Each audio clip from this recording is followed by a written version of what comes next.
Benvinguts al videoblog Esgarrinxades Utòpiques. Avui parlarem del Camí de les Aigües, de la Carme Martí, publicat per Ara Llibres. Les vivències d'una dona,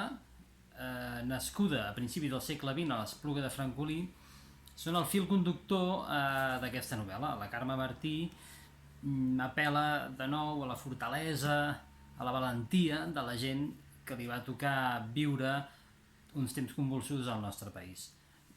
En aquest cas, la protagonista és la Maria Badia, una noia que de ben jove es dedica a cuidar a canalla d'altres famílies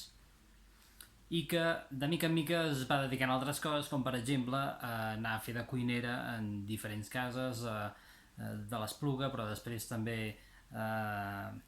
Barcelona, i on acaba sent cuinera d'alguna casa benestant a Barcelona mateix. Al llarg de la novel·la no només seguim, però, la vida de la Maria Badia, sinó que també acompanyem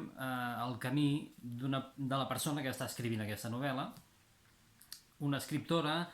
que intenta trobar-se, diguéssim, en el seu marasme de sensacions i sentiments contradictoris,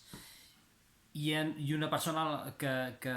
té l'escriptura com a refugi de la seva vida una mica complicada, juntament amb les converses que té amb un jove veí de la seva escala. En el camí de les aigües conflueixen diferents fils de vida que més o menys estan relacionats entre si